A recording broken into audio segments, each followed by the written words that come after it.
Assalamualaikum warahmatullahi wabarakatuh.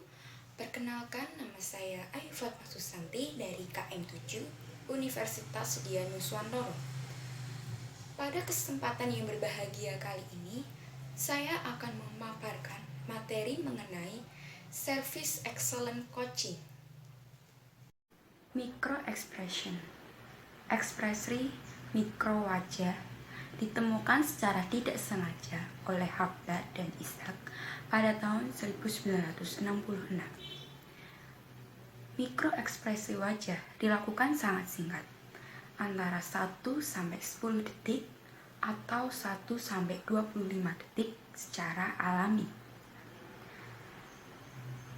Mikro ekspresi wajah ini tidak dapat disembunyikan, karena semua tanda-tanda yang ia rasakan dapat diketahui langsung oleh lawan bicaranya. Contoh dari mikro ekspresi wajah yang pertama, bahagia. Yang kedua, sedih. Yang ketiga, marah. Yang keempat, jijik. Yang kelima, terkejut. Pada pagi hari ini kita akan membahas tentang coaching. Coaching mempelajari tentang teknik wawancara yang baik dan benar dan membuat list daftar pertanyaan wawancara yang meningkatkan kinerja otak. 1. Brain-based coaching. Brain-based coaching adalah perubahan positif melalui peningkatan kualitas berpikir berbasis kinerja otak. Tujuan dari brain-based coaching yaitu untuk melatih leader dan coach mengupgrade skill mereka untuk memunculkan insight dari orang lain. Dalam membangun brain-based coaching yang efektif, kita harus melontarkan pertanyaan-pertanyaan yang mengarah pada masalah dari si klien. Yang kedua, fokus pada masalah-masalah klien yang kita hadapi. Yang ketiga, langsung melakukan tindakan apa yang pas dibutuhkan oleh klien kita. Kemudian ada insight. Insight adalah solusi pikiran bawah sadar yang muncul secara tiba-tiba sebagai kesadaran baru. Fasilitas insight dikenal dengan harmonis. H. Hasil. A. Apresiasi. R. Rating. M. Memikirkan. O. Observasi. N. Niat. I. Ide. Dan S. Seberapa langkah. Lanjut ke materi selanjutnya, yaitu pelayanan melalui DHAK model. Apa sih pelayanan prima itu? Pelayanan prima adalah melakukan pelayanan kepada customer secara baik sehingga customer merasa puas. Siapa saja yang termasuk ke dalam pelanggan? Yaitu pelanggan yang membutuhkan pelayanan dari kita. Pelanggan dibagi menjadi 2. 1. Pelanggan atau customer internal. Customer internal itu terdiri dari sales, admin, produk, dan kasir. Customer internal ini yang akan melanjutkan pekerjaan kita. Yang kedua, ada pelanggan atau customer eksternal, yaitu para pembeli atau pemakai akhir dari produk kita. Tingkat kebutuhan customer dikenal dengan DHAK model. D. Dasar. H. Harapan. A. Angan. K. Kejutan. Materi yang berikutnya yaitu pelayanan yang diinginkan oleh customer. Terdapat 5 mutu dimensi layanan yang biasa disebut terar. 1. Tangible atau tampilan merupakan representasi pelayanan dengan bukti langsung. Contohnya, keestetikan ruang makan. Kemudian ada tampilan menu. Yang terakhir itu keramahan para pegawai dalam melayani customernya.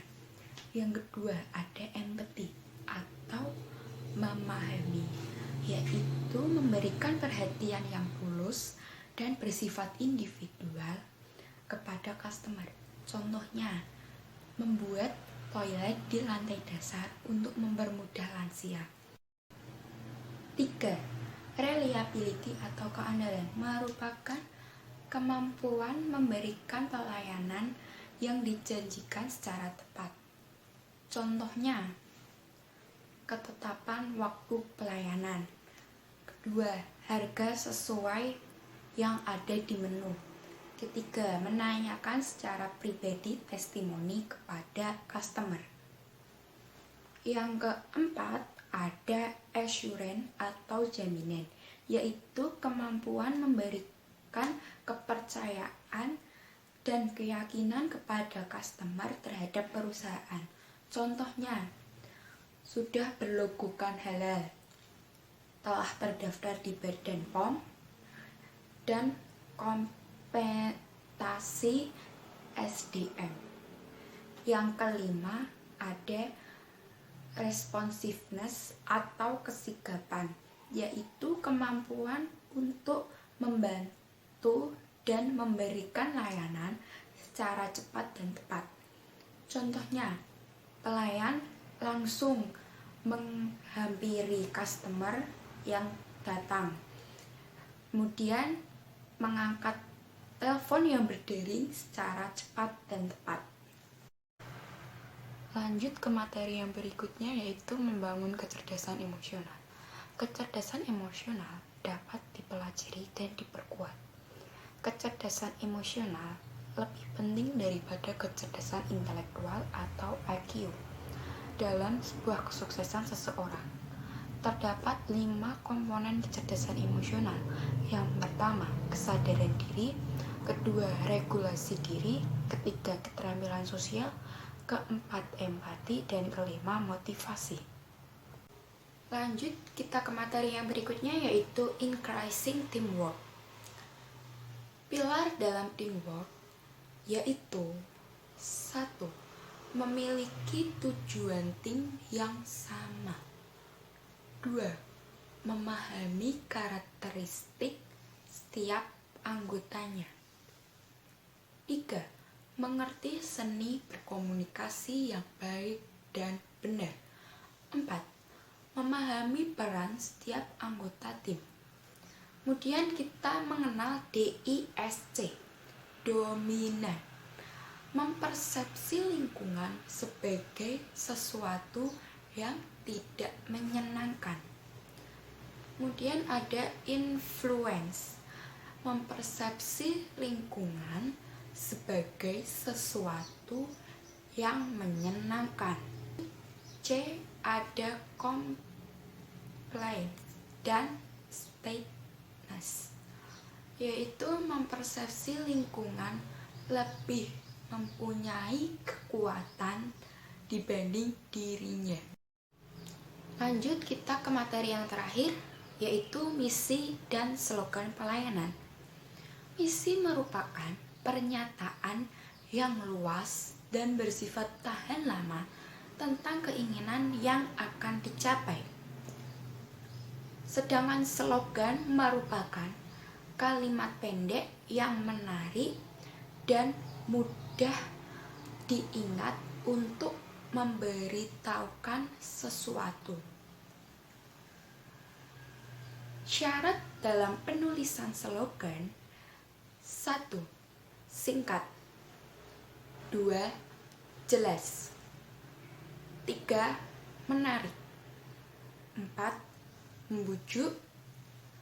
Kemudian ada langkah-langkah menulis slogan, yaitu 1. Menentukan objek yang akan dijadikan bahan slogan. 2. Menemukan keunikan dari objek yang digunakan. 3. Memilih keunikan dari objek yang paling menarik. 4. Menulis menggunakan kata-kata dan kalimat yang bervariasi dan bersifat persuasif.